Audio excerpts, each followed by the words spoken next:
is. Welcome to episode 67 of C3 Crystals, Cauldrons, and Cocktails.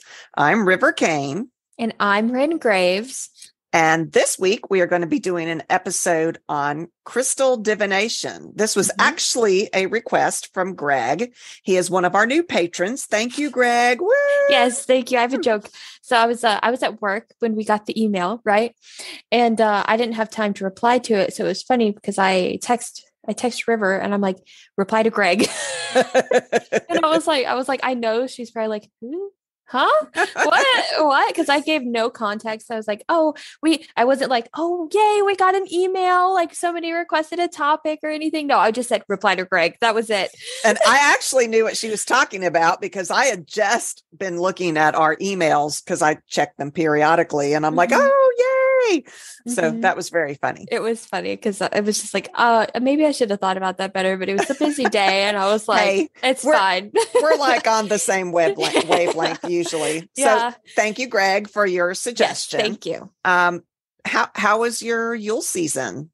Okay.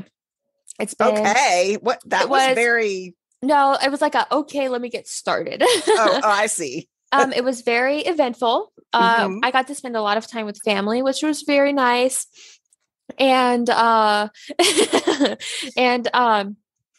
sorry, River just threw me off. You put your hand in front of the screen to focus your. So we do this via Zoom, and for some reason, my face like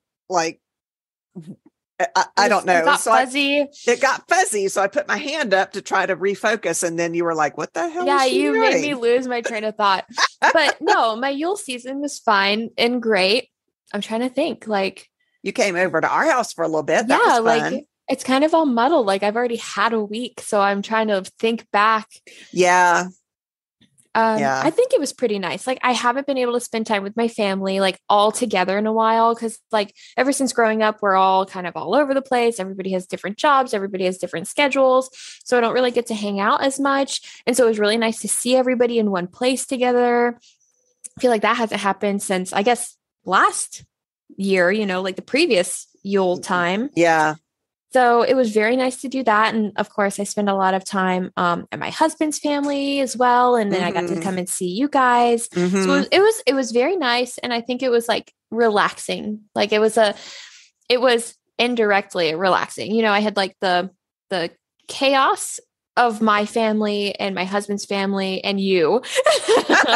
Yeah. You can't come in and visit your folks without coming to our house. We live fairly close to her parents. Yeah. And so, it was nice because I as soon as we got into the new year and started getting settled back in, I was like, I hadn't thought about work or anything that I need to do for classes until I had gotten back into my home, like not my hometown, my indirect hometown. It's my home now, but so it was nice because I was like, wow, like I haven't looked at this in over a couple of weeks. And it was nice to say that because I always stress myself out about schoolwork and work and all of that. So, yeah, I had a big project that started on the 4th. So even over the holiday, I was working on that, but it was nice to have family and have you guys come visit. That's always fun. So yeah, it was fun.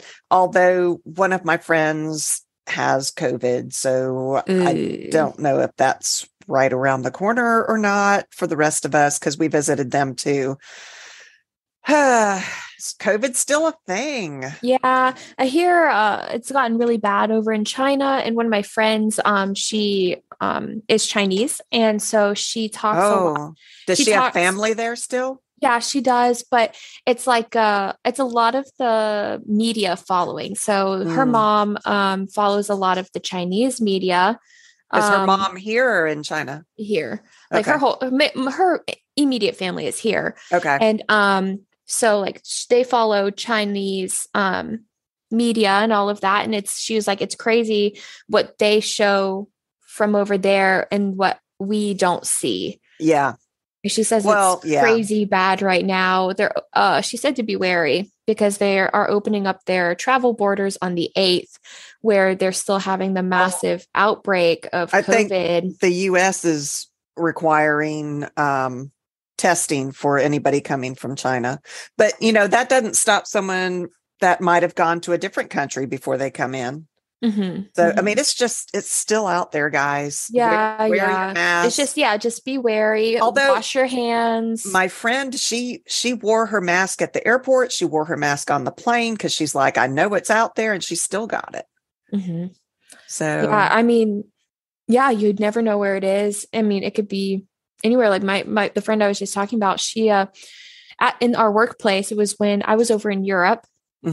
She had got COVID, but she is the most diligent person. Like, she has hand sanitizer on her. She washes her hands. She tries not to touch her face. She wears a mask, and she got it, and nobody else in the office did, even though was in close contact. That's very strange. It was odd. And she was like, I don't know, like, it had to have just been like one object that she touched, and then she touched her eye because she itches her eyes a lot.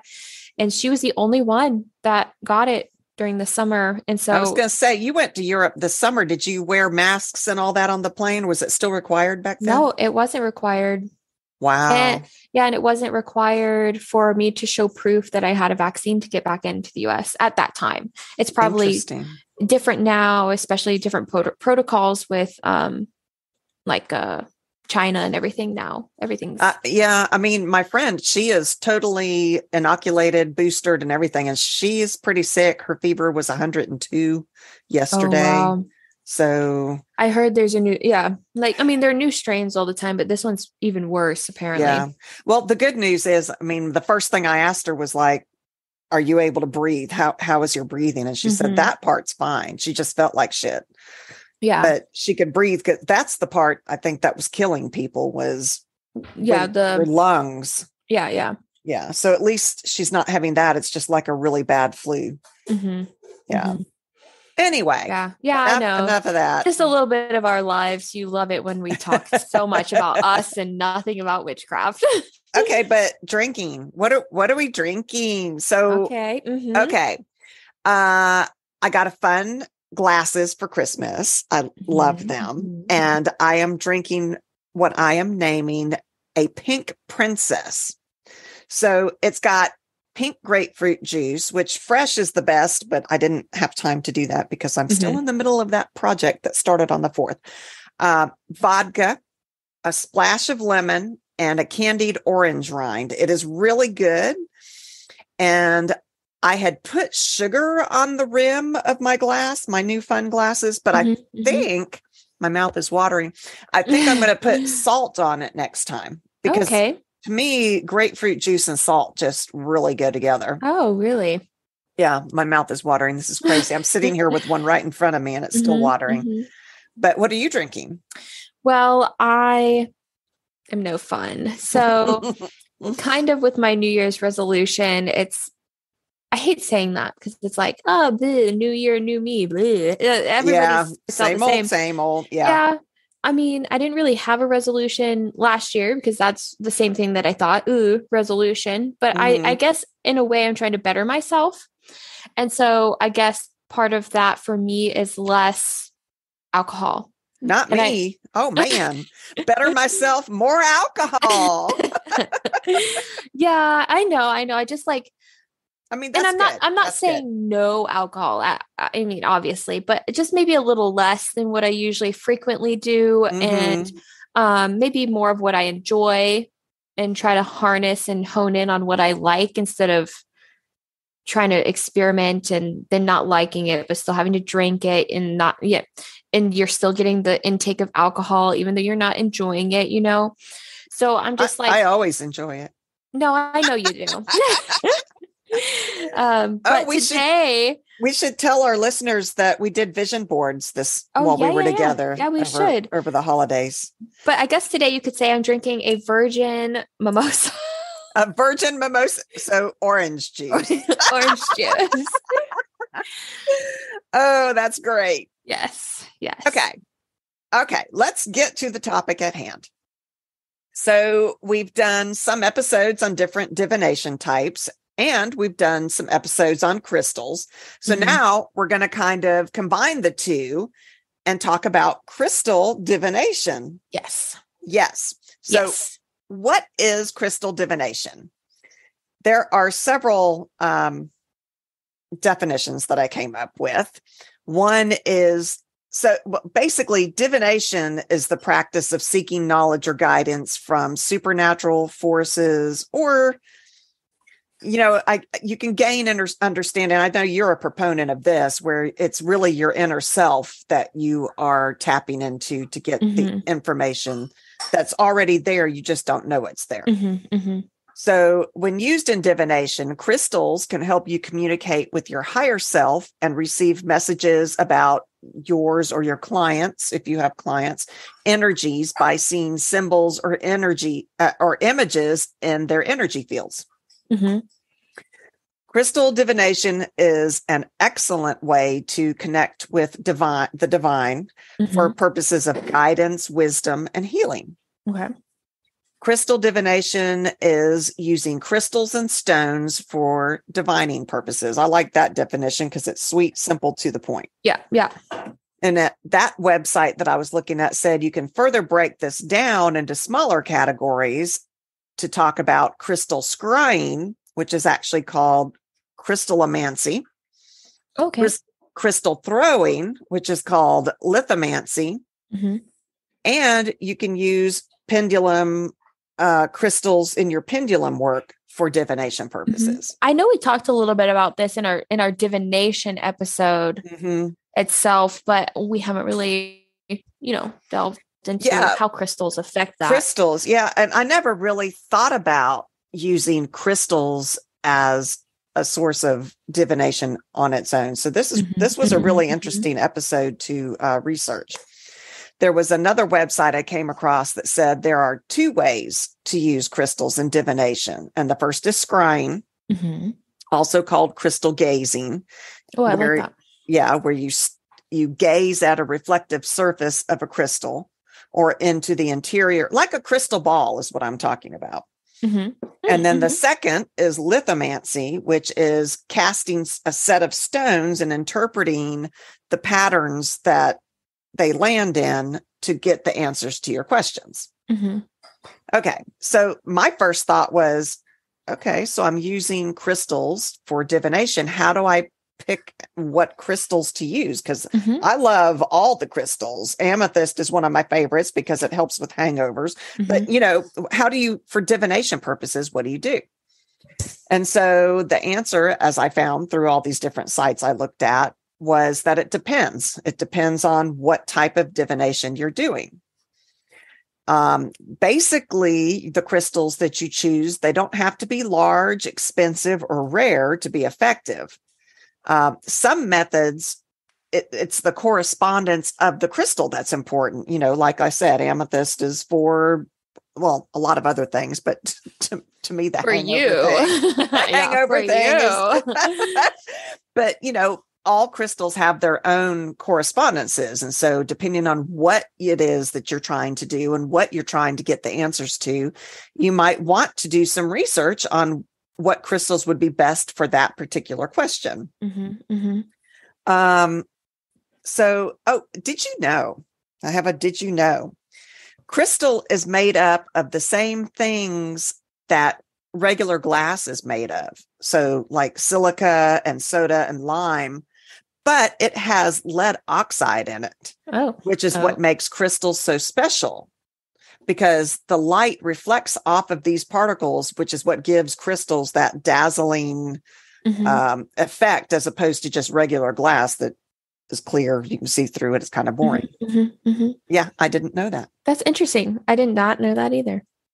So one site that I looked at said, as a beginner, you should always use clear quartz as your first crystal for divination purposes.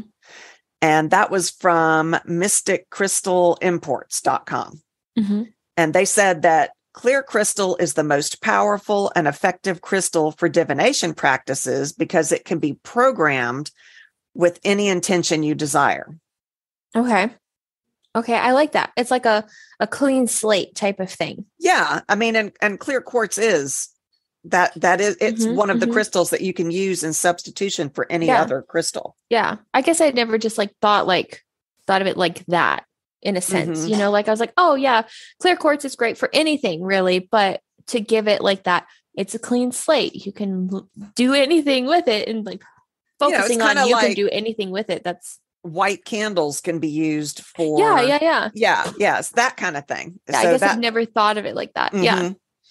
Did you know? I have another did you know? Okay. Quartz is so abundant that almost every rock in the world has at least some small amount of it. Oh, okay. So does that mean any rock can be used in your favor? I mean, I think that the quartz properties probably can be tapped into of any kind of rock that you find. But I think that if you find one like and I'll get into this later, I've come up with some interesting facts about quartz. But, I think if you put your intent into it, that if there is quartz in it, that will help mold whatever your intention is. So say it's what did we talk about? The lapis lazuli. If it has quartz in it, you can also imbue additional powers with your intent because of the quartz properties that might be in that particular rock. Yeah. Okay. So quartz is very versatile. It is used in almost all forms of divination. It also has a great amplifying energy to help focus your intention. So even if you're using a different type of rock, like you said, that little bit of quartz that's in it can help amplify that energy that you're trying to do. I have another did you know? Okay. Throughout the 1300s and 1400s, Chinese judges would wear quartz lenses, and they were tinted with smoke to hide their expressions in court so that people couldn't read their expressions. Isn't that the weirdest thing? Oh, that is interesting. Yeah. So I guess in the 1300s, they had quartz like sunglasses. I'm thinking of the cool man. Hey, but they're hiding their expressions from the people that were in court with them. Interesting. Yeah. I'm trying to think of like a 1300s, 1400s. Did they not have transparent glass or anything instead of I don't think quartz? They knew how to make glass yet. Although so much has been lost and refound, the Dark Ages and all of that, there were so many things that they did know and then they lost that. So I don't know when the use of glass was able to be used for, I don't think corrective lenses in China came until after the 1400s. Okay. So, but to have the idea and shape it into glasses type vibes, that's interesting in the 1300s and 1400s. Yeah. Citrine is great for harnessing the power of the sun. Apparently, I like citrine. Yeah. Nice. It's one of my favorites. I do too. So the site that I was looking at, it was listing about crystals that would be good for divination purposes. So they said quartz, obviously. And then citrine is good for harnessing the power of the sun, and it offers clarity of thought and greater awareness. Black obsidian, which you did on one of our episodes, you talked about obsidian. It's an excellent source for scrying, just like gazing into a crystal ball, because it intensifies the energy that surrounds you. And then labradorite, which is one of my all-time favorites. I love it. It's one of the most powerful crystals in the world, and it helps to attract magical energy from other realms into our own to assist us with vision work and dream work, kind of tapping into our third eye, so to speak. And then for psychic and intuitive crystal use, if you're going to be divining into that kind of area, rose quartz, it excuse me, swallowed wrong. It has been used to promote self-love, kindness, and empathy for years and years and years. It also is a great tool for beginners, and probably should be one of the first crystals that you do accumulate. Rose quartz. It's the love crystal as well. Everybody has a rose quartz. That's what I think too. The rose quartz. Hematite is a powerful grounding stone. It is also a useful tool for beginners. it has the ability to link the physical world and bring clarity during readings, making it a great choice if you want to use it for divination. Okay. Mm-hmm. And hematite quartz, actually, this is another did you know, hematite quartz is supposed to bring us good luck in legal affairs. Oh. Isn't that weird? So I guess if you're going to court, just kind of slip a little hematite quartz into your lawyer's pocket. Yeah. Like, I mean, doesn't hurt to try, right? Mm-hmm. Yeah. I wonder where that came from. How did you ever? Oh, obviously this works for legal affair. Whatever. Yeah. I mean, it had to have just been like, oh, I had a thing of hematite in my pocket. And I won my case. And I won. So yeah. And then it's must be. Yeah. But hey, more intent and focus on hematite is good for court affairs, the more that it could be true. True. So back to obsidian again. This is a highly polished black gem. And they say this website I was looking at said it's an expert level stone. Oh, okay. It gives you unrivaled clarity, and it can its ability to connect with our higher selves makes it a must-have. Mm-hmm. But being an expert level stone, does that mean we shouldn't use that one until we know what the hell we're doing? Is that sort of like, the TikTok trend, Moldavite? I haven't seen that. It was during peak COVID, basically. Okay. And everybody was like starting to be able to venture outside their homes, and all over TikTok, it was like, you have to get Moldavite because it will basically right what is everything wrong in your life. Right. So I totally missed that TikTok thing. So if you have, like, let's say you have a partner, like you're dating someone, and they aren't right for you, like, if you acquire Moldavite, it's like within the next 3 days, everything will align. You'll break up with that partner. If you weren't meant to live in this space that you're living, you'll be kicked out. Something will happen. I've heard and seen TikToks where this woman or girl, her parents died in a horrific car accident after acquiring Moldavite, but she gained their inheritance of a lot of money. And so she was able, I know. It's terrible. That is terrible. It was apparently, she made a joke. It was the dark humor to get past something so tragic. And she was apparently Moldavite decided that I didn't need my parents anymore. So it kind of ejects things out of your life for the good of you. But yeah, I don't know what to think about that. So would that be seen as that's an expert level, because you have to be able to understand what comes from it and be able to take the after effects? Because she wasn't an expert, maybe it affected her that way. She still got the results that were good for her personally. That in the long run she would need. Yeah. Right. But how horrible is that? Isn't that terrible? But I've seen so many people got Moldavite and posted on social media about it. Some people were like, oh, it's doing nothing. And so that means when one of our crystal episodes that we do in the future, we need to definitely delve into Moldavite. I had not heard that at all. Apparently it's really rare. I haven't looked. I mean, I've looked it up before, and I at one point knew the origin, but apparently it's a really rare stone. Half of the Moldavite that is being sold is fake because it's so hard to acquire. Mm-hmm. It's only in one region of the planet, Didn't you say citrine wasn't often the real stuff? Citrine is okay. The reason I remember this is because you freaking talk about amethyst all the freaking time.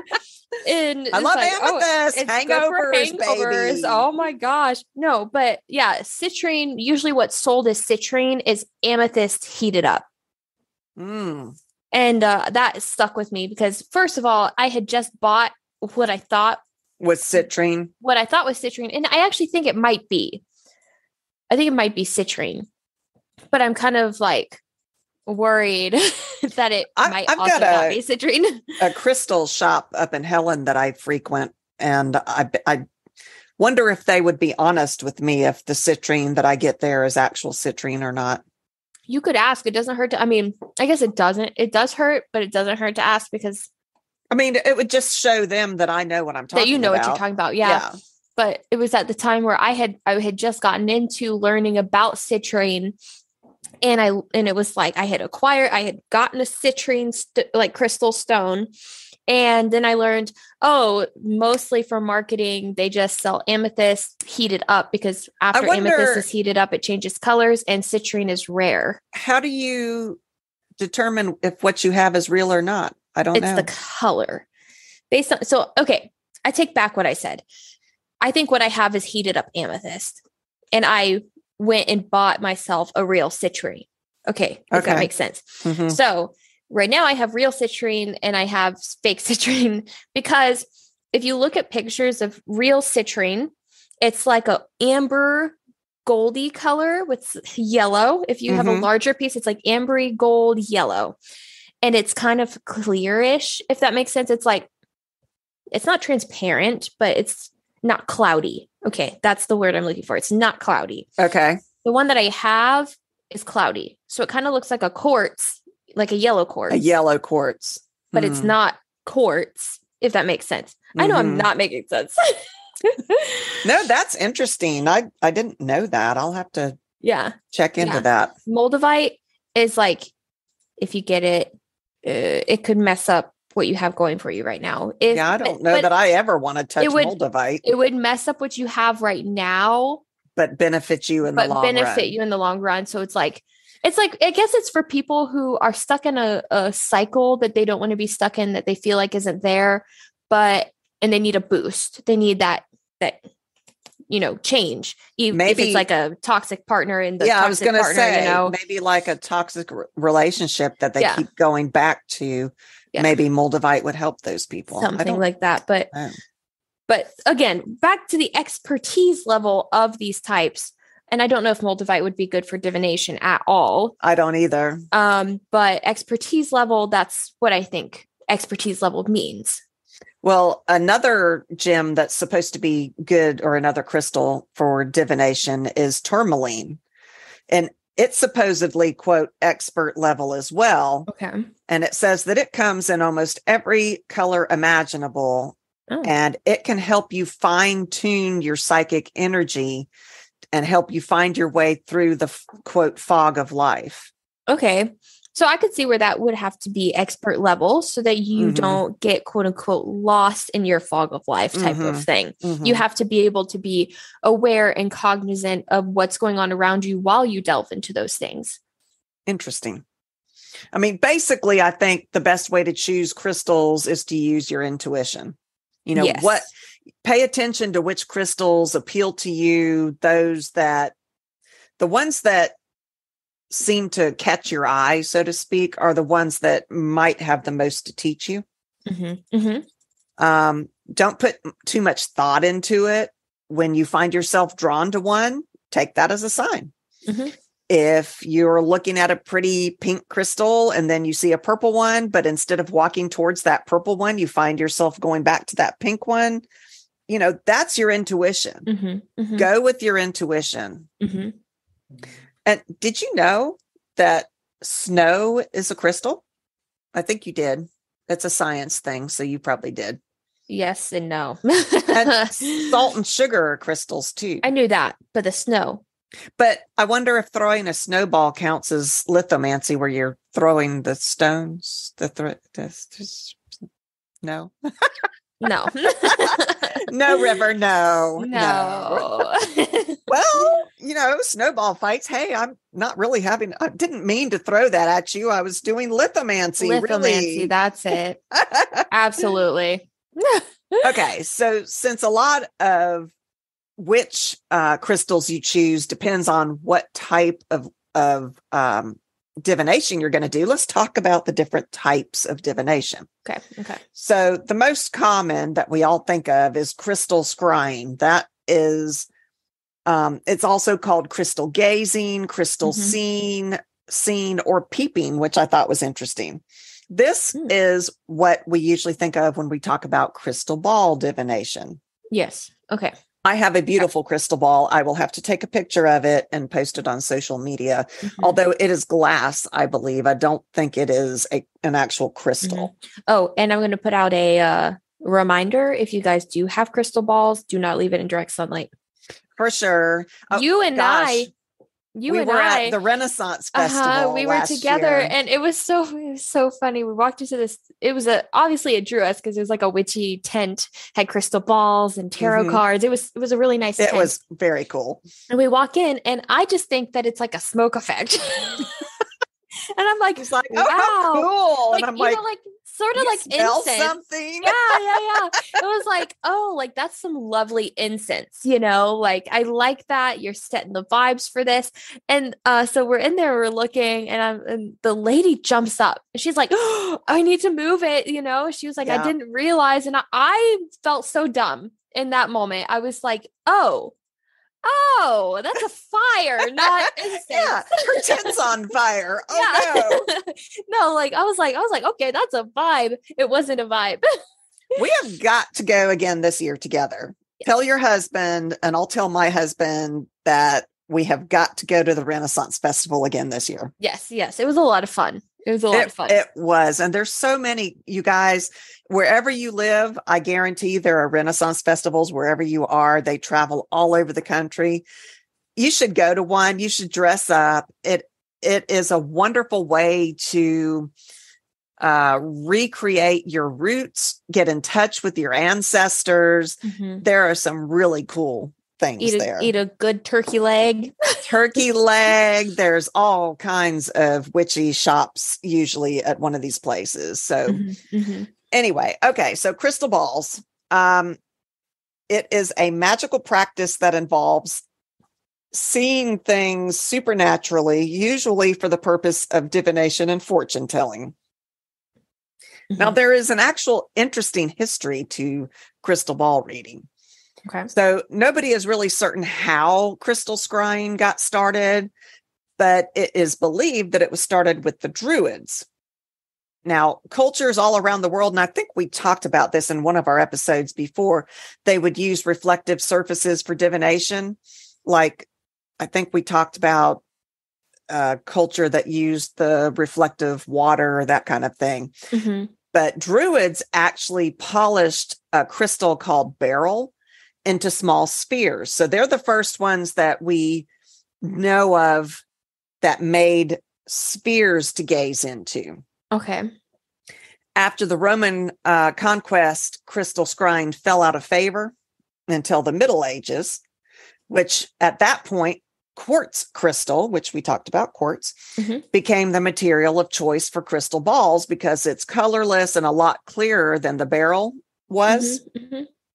And then John Dee, which some of you all might know, he was the court advisor to Elizabeth I, was also known as a magician. He used a ball made of rock crystal for scrying, and he advised her with that. He would scry in this crystal and tell her, what he thought would happen based on what he saw in this crystal.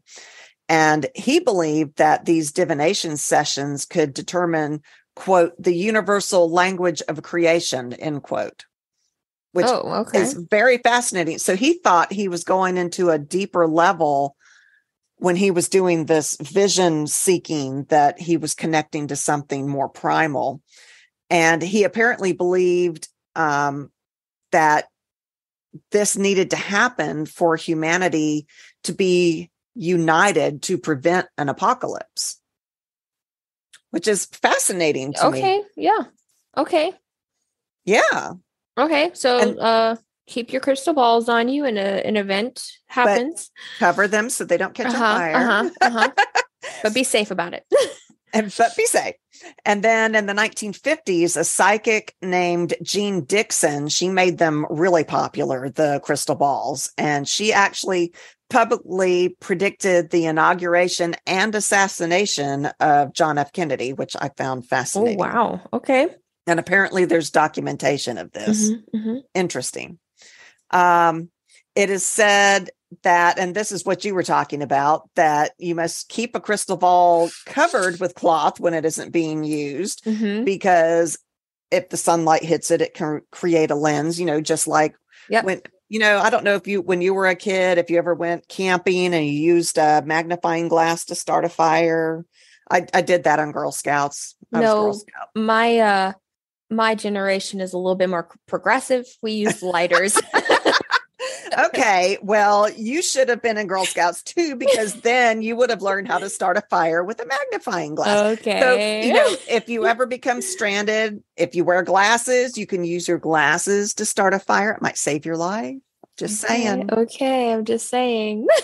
So, witches commonly used an infusion of mugwort and fresh water to wash crystal balls. Okay. Because mugwort is supposedly really powerful in divination work. Okay. Some crystal gazers of old used hollow glass balls, the witch balls that we see. Like if you go on Etsy and you search witch balls, there are these hollow glass balls that have stuff in them. Uh-huh. So a lot of times in the past that they would use those as crystal balls to gaze into. Something that's reflective or transparent. Other sources say that a perfectly transparent crystal with no inclusions, you don't get as good of a vision as if you've got an orb that has things in it, like, I guess imperfections, you would say, wisps or fracture lines or something. It makes it easier to actually read. Oh, yeah. Isn't that interesting? So personally, I like the imperfections or additions that I think it does help with the visions. Mm-hmm. I found some at Dragon Con. I don't know if I ever showed you my glass orbs that I've got at Dragon Con. I'll have to show them to you. I bought one. It was super small because they were super expensive. I really liked the big ones, but I couldn't afford it. But it had swirls and stuff in it. So when you gaze in it, there is more for your mind's eye to latch onto when you're trying to have a vision. I think you did show me. I think you did. They're like a darker color on the interior. Yeah. Beautiful, beautiful. Oh, yeah. Yeah. Yeah. You did show me. They are beautiful. Yeah. I want more. And to me, when you are trying to get yourself into this trance-like state to be able to see, quote, see, mm-hmm. To me, the clear isn't as easy as the imperfections are, or the not like the ones I bought. They aren't imperfections. They were intentionally entwined with stuff on the inside. But diviners or diviners, however you want to say that. Divinationers. They would use witch balls that held spirits of the dead.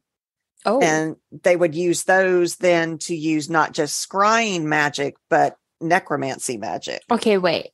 Off of that, could you use, like, how Egypt, they made little sculptures and statues of their pharaohs and of people in general, because that's where they thought if they were to come back, that's where their souls would inhabit. Go. Okay. Yeah. So would you say it would be similar to that? Like I don't know. Could also be used? I know that witch balls, like people hang them in their windows and they're said to catch evil spirits. Oh, are those not fire hazards? Good question. I don't know if it does the same as a solid ball, because witch balls are generally hollow. Mm-hmm. So I don't know if the light refracting on it is like the as strong. Convex, concave type of movement. Yeah. Just like you hang crystals and stuff in your window and it makes the rainbows, people hang witch balls, but it is for the purpose of capturing evil spirits. Mm-hmm. And then apparently some divinationers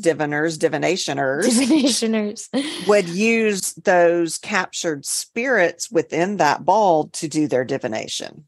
Okay. Which that to me, that's scary, because then you're playing with the dead, and I don't know what power the dead might have. I mean, yes, they're captured within the witch ball, but when you start can you get dragged into it? Can it inhabit you? Can the evil spirit affect you?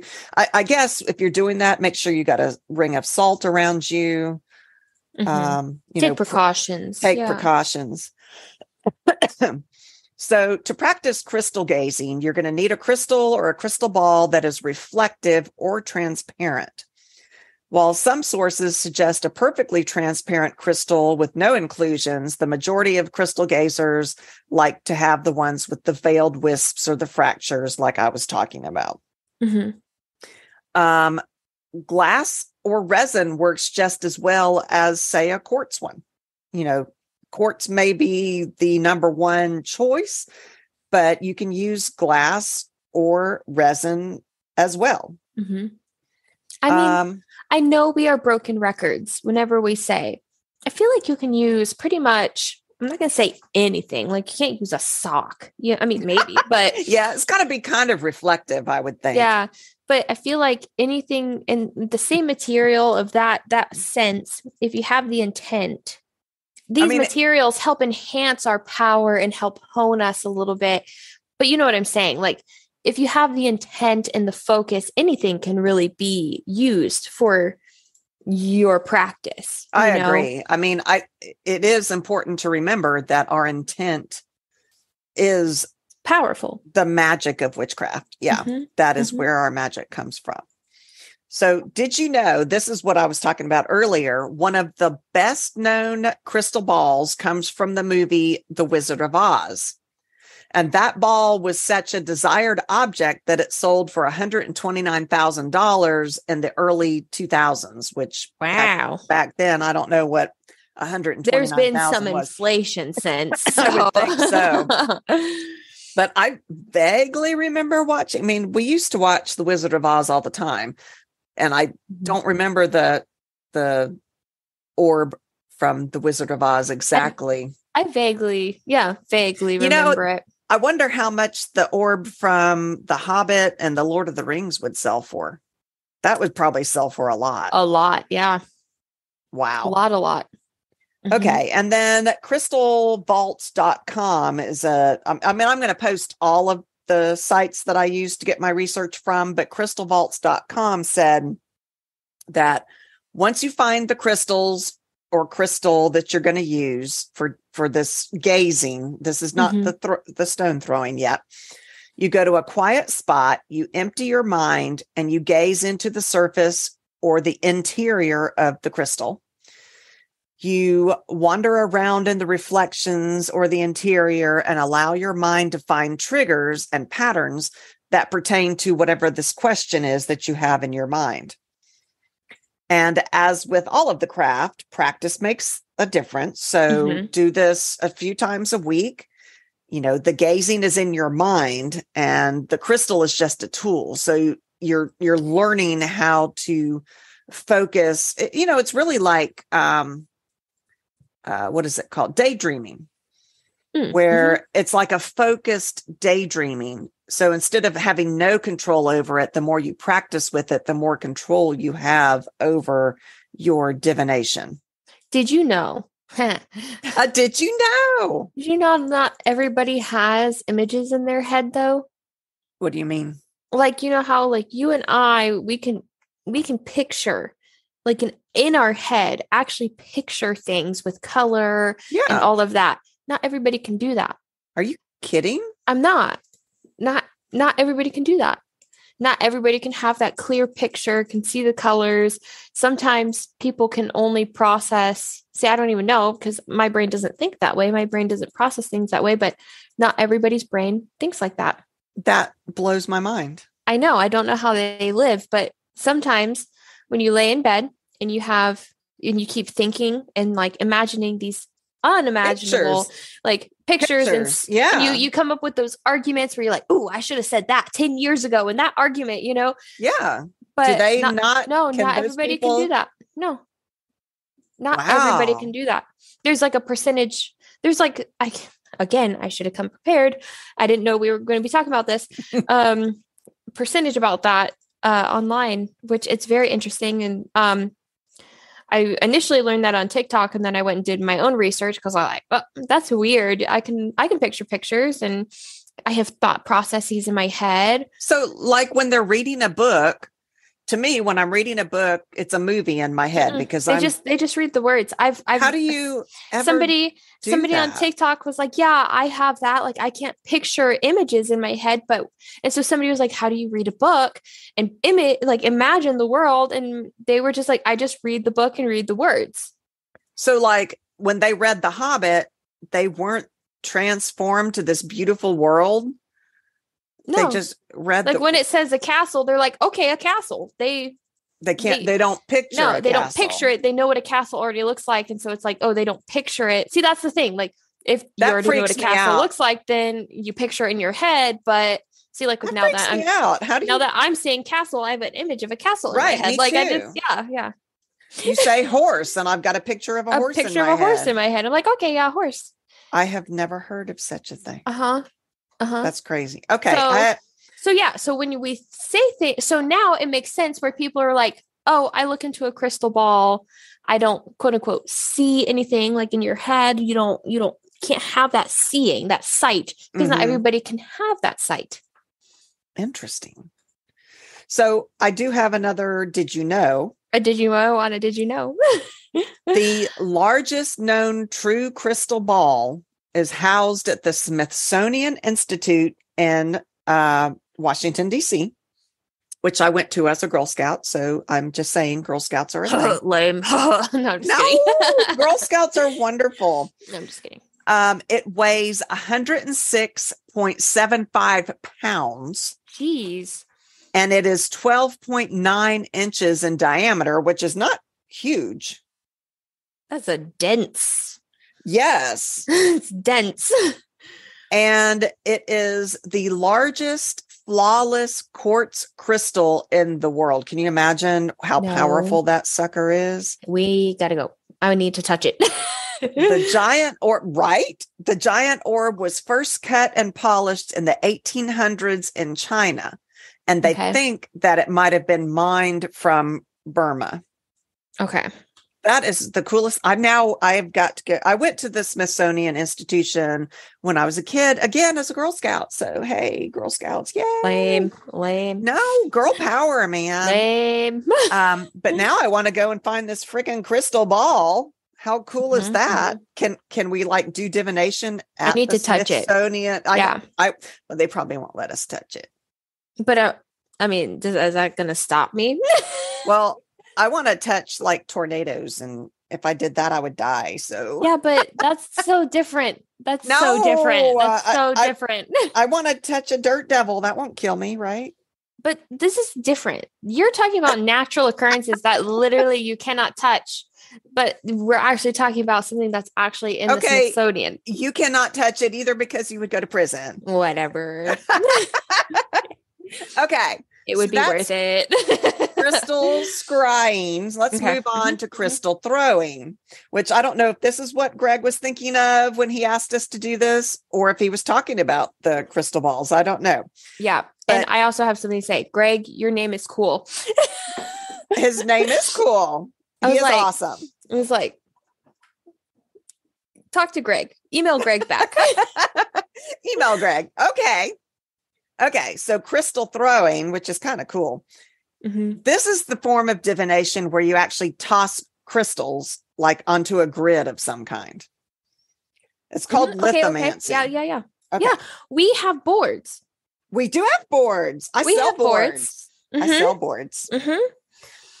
So it is an ancient form of divination that uses stones to predict the future.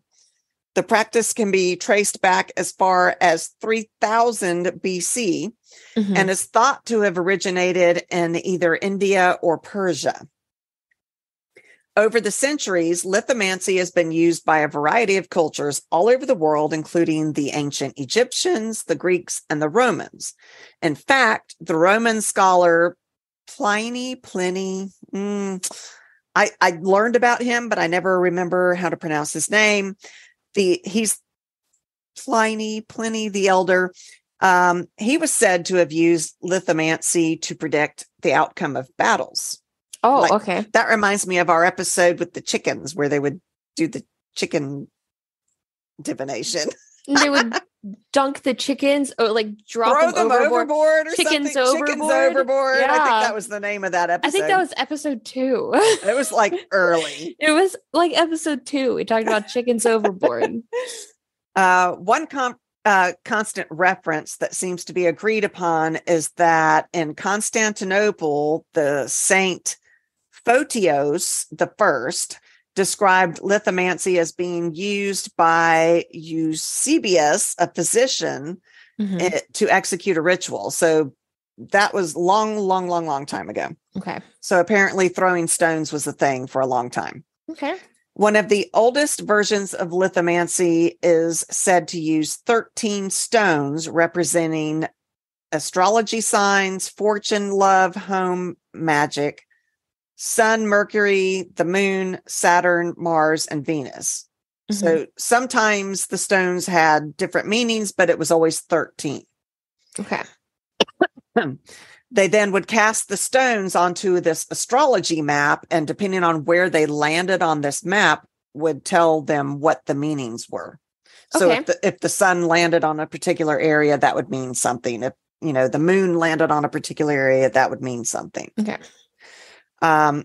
There are other ways to practice lithomancy. There was never anything really written that told us how to do it. And so there's all kinds of theories on how to do it. Interpretations. Correct. Yeah. So according to the crystalvaults.com that I had talked about, there are 3 ways to do it. One is a simple yes or no approach. So the stones themselves or the crystals themselves are meaningless, except as you decide it before the cast. Like you can say all the black stones mean yes, and all the white stones mean no. And then you throw it. And depending on where they land, if you're asking a yes or no question. There are so many variations of this. You could use a silver one. You could have black, white, and a silver, which might mean maybe. One uses 4 stones of white, black, silver, and brown. And the silver one may mean maybe yes, and the brown one might mean maybe no. A popular approach is to use 5 stones, one being the personal stone, so that the stone that lands closest to the personal stone is the one that indicates the answer. I mean, pretty much your intent on what you want it to mean is what's important here.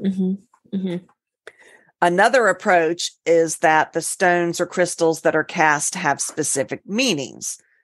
The clustering and spacing of the cast stones provide the relationships and the meanings to the cast. This works really well if you've got a personal stone within the mix too. So then the personal stone within the resulting cast tells you which is influencing yourself the most, depending on what lands close to you. A lot of lithomancy approaches are based on the zodiac. Stones representing the different houses of the zodiac are cast. Another approach is to cast stones on a grid, which to me, this makes the most sense. So like you make a grid that has, health or whatever, and you throw the stones, and then wherever they land on your grid is what they mean. Okay. So Etsy has got a bunch of different divination boards. You can find them on the internet. You can make your own. I think making your own is actually better because then it's got your energy and your intent imbued into this thing. There is a blog, this lady named Nami, and her blog is great. It was on Tumblr. It is the manicnami.tumblr.com. And I'm going to post this in our thing as well. So you can just click on it and go to her post. She's pretty interesting. She has a handmade grid that you can look at and you can see how she does it. She has a section on the board for emotional health, education, home life, physical health, mental health, social, career, financial, family, communication, past and future. So then she thinks of a question that she wants answered, and she puts her hand into her bag of gems. So she's got a whole bag of gems. Say she wants it to be 10 gems, then she would take all of them. Mm-hmm. If she wants it to be just 5 and the bag has 30, she picks out 5. And then she throws it on the grid with her eyes closed. And then she reads the results. So I think it would be really cool to actually choose the grid, the correspondences. I like the crystals that mean something, like amethyst for hangovers, that kind of thing. Oh my gosh. I know. You guys, you need to, I don't know, do jumping jacks or something every time River says amethyst. It's a drinking game. Yeah. You know, I said jumping jacks for a reason. Okay. So anyway, I think hers is really cool. Something one site said is that if you're going to be reaching in and drawing out your own crystals, so say you've got 30 and you're only going to draw out 4, you need to make sure that they're of similar shape and size, so you don't subconsciously pick out the ones. Like if you know this particular one is bigger, you don't subconsciously pick that, I thought that was interesting. I kind of like the idea of, okay, I'm going to use 5. You put the 5 in there, you shake it up like a Yahtzee thing. You know, you shake it and throw it out. Yahtzee. Yeah. And then there's pendulum scrying or pendulum work that you can also use crystals. Pendulum is a tool that is held between your thumb and index finger, and it consists of any sacred object, such as a crystal, and is suspended from a piece of cord or string. And for this episode, we'll just talk about crystal pendulums, but there you can use a wedding ring. You can use, there's so many different things you can use for. Have we done an episode on pendulums yet? I know we've talked about it. We'll have to, I think we could do a deep dive on pendulums for sure. But anyway, the ones I listed above that when I talked about earlier about the obsidian and all of that, those would be good for using as a pendulum. I did read that a apatite crystal is really good for your intuition, and I don't even know what that looks like. I feel like it. Apatite. APA. Okay. I'll look it up. Yeah, I don't know anything. I didn't have time to look it up. Yeah, I feel and like lapis lazuli is also good for work with divination, especially if you're working with spirits or your ancestors. And then you can do something. Okay, so it can be as simple. Basically, when you're holding this pendulum, it's going to swing. And you have to say ahead of time what the swings are going to mean. So left is yes, right is no. You can get the divination mats for this, which I sell those on my site, Bats and Baubles, at inc.etsy.com. I think that's what you're talking about. You can probably find free ones on the internet, but or you can just say, hey, left is yes and right is no. You don't have to have a specific mat. It just is very helpful, I think, when you do. But the question for this should be one that can be answered with a positive, a negative, or a neutral. So a good example of a question would be, will I be offered the job I interviewed for this morning? Because that's yes or no, or maybe yes, maybe no. A poor question would be, will my pregnant cousin have a boy or a girl? Because that you can't answer that with yes or no. Yeah. You could rephrase it like, will it be a boy? Right. Or will it be a girl? And then it is imperative to precede the question session with so for instance, Wow, I'm really not. I've been drinking for quite a while. Over here, like y'all. A clear mind. Like what? I need some crystal quartz right now, and probably some amethyst for the morning. Oh my gosh! Take another jumping jack. I know. So you say something along the lines of, it is my intention to receive truthful answers, which will serve basically you've got to become focused. You can't just do this like, oh, haha, it's a drinking thing. We're going to do this for fun. You really want to be focused on what you're doing. Mm-hmm. You don't take this lightly. Yeah. Clear mind, focus, Yeah. So some basic things to keep in mind: compose the question in your mind that you're trying to think about. In certain respects, it's going to be one of those that's open-ended. Like when you're scrying, when you're looking into the crystal ball, as opposed to the pendulum, you want it to be specific, yes or no. Yeah. One thing I came across was to ask it 3 times, that power of 3 we talk about. Oh, uh-huh. I thought that was interesting. Another step is to make sure you prepare yourself. You select the crystal or crystals that you want to use while you're focusing on the question, because your intuition is going to lead you to what you need. And you have to do this with a clear mind. Don't be focused on, oh, I got to do the dishes, or, tomorrow night I've got to do this meeting or whatever. And then cleanse your crystals. Cleanse your crystals before you use them. You can clear a crystal by steeping it in salt water. Mm-hmm. You can run it under running water. I think we've talked about this before, like it's a stream. Yeah. But you have to be careful because some crystals do not like water. So be very careful before you do that.